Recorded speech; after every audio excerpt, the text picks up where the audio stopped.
was ready for this Lakers Talk Daily episode today because that defensive performance that they had against Chicago Bulls on Saturday night is something that needs to be discussed. Everyone was back. We thought everyone was healthy. We thought this Lakers team was going to come out with a lot of energy, and no, it was the other way around. And it was something that I was not expecting going into that game, and it's going to be discussed. We're going to have a deep dive into that defense, and the Lakers have their Eastern Conference road trip, and they started off with the Orlando Magic tonight in Orlando, and it's not an easy road trip.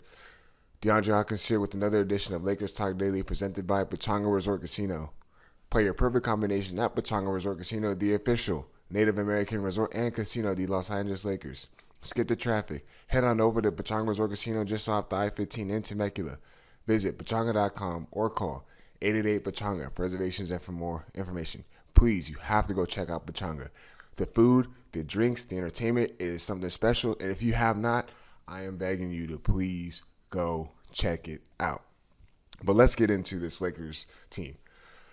Going into this game, everyone was wondering if LeBron was going to play, if Rui was going to play, if Finney Smith was going to play. No, this Lakers team was fully healthy.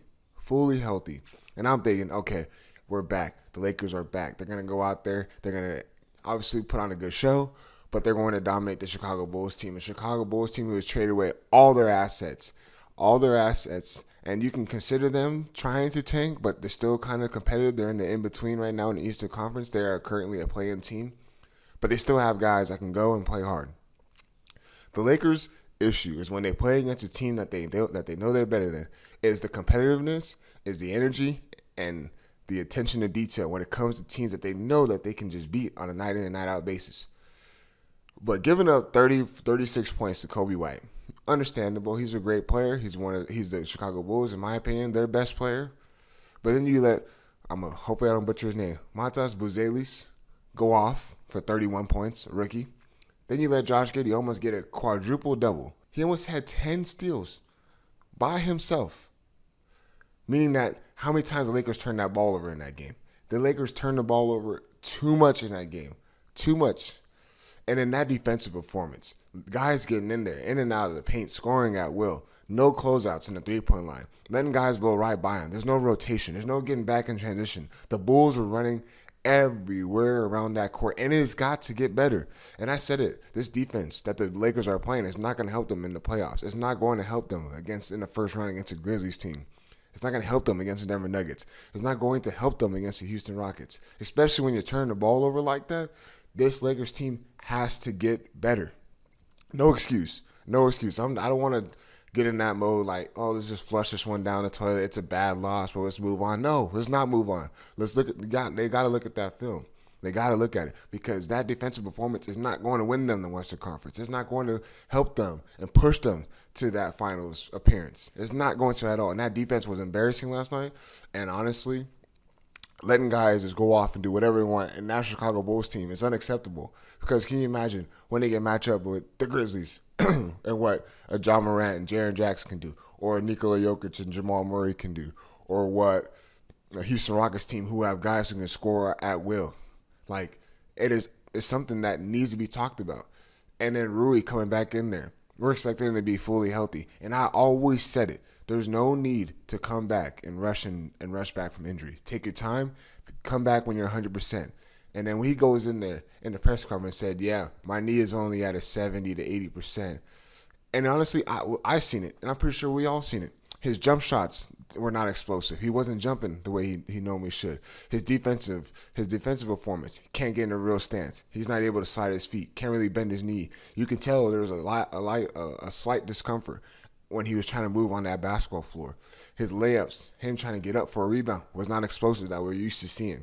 And that is a problem, and that is an issue. If he's going out there and press in a post game and saying, look, my knee is only at a 70, 80%. It's probably going to be like that for the rest of the season. We got to find a way to get, strengthen my knee. But it's something I'm just going to have to deal with, and I don't have time. We don't have time right now to try to get it 100%. Yes, you do. Yes, you do. You have time to at least get it properly healed. You coming back at 70 and 80% it's not helping this Lakers team. It's hurting this Lakers team because you're not able to give out the full performance that you're able to do on a night in and night out basis. So you coming back too early, I believe it's not helping them. If your knee is not fully healthy or enough to where you're able to get that explosiveness back and able to get in the stance and keep guys in front of you, if you can't do that, that's only going to hurt this Lakers team, especially on that defensive end of the floor. So I thought that was kind of selfish of him. Like, no, there's no need. This Lakers team is fully capable of winning a couple games without Rui in the lineup for right now. Obviously, come playoff time, he is an important piece for this Lakers team, especially what they try to do defensively. But 70, 80%, and you feel like you're not explosive enough and you can't do the certain movements, I would have been okay with Rui sitting out another week. So that was kind of a shocker to me. And then JJ Redick coming out post-game saying that might have been one of our worst defensive performances over the year, but certainly over the course of these 3 months. And it's true. It is true. I can't see it enough on how bad the Lakers played defense. That was, in my opinion, the worst defense they played all season long. And it was just not good to see guys get in and out of the lane, scoring at will, dominating the paint. The Bulls control the paint, inside scoring paint. And then, obviously, Lakers being careless with the ball. Like, I get it. This lineup hasn't been playing for a couple weeks, so it's going to take some time to get their feet underneath them, the rhythm back, the ball movement, the player rotation, all that stuff.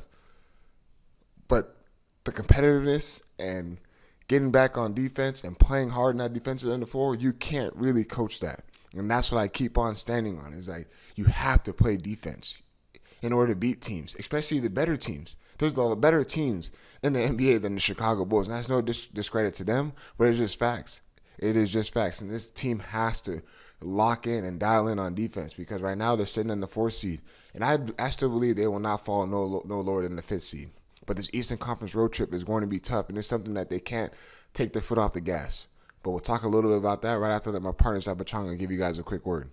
At Pechanga Resort Casino, you can rock and roll, sip and slide, twist and shout. Play your perfect combination at Pechanga Resort Casino, official Indian gaming sponsor of the Lakers. I just want to look ahead. They got the Orlando Magic tonight in Orlando. This team plays hard. They're physical. They take you out of your offense. They try to take you out of your game mentally by just bodying you up, bully ball. This team plays really, really hard, and they're really, really physical, especially on the defensive end of the court. They are draining. They get up in guys. They're guarding them 94 feet. They play really, really hard. And then the game after that, you got the Indiana Pacers, and then a back-to-back against the Chicago Bulls.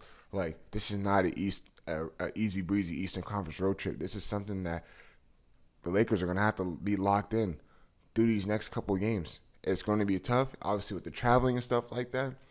But they got to take care of business if they want to finish in that top 4 seed. And I feel like the Lakers are capable of doing that. And they should want to push to get home court advantage, because how they have been playing at home is amazing and spectacular. And I feel like this team needs to push for that, and they will push for that to get that home court advantage. But Orlando Magic tonight, talk a little about that come tomorrow's episode. But as always, appreciate you guys tuning in. Peace.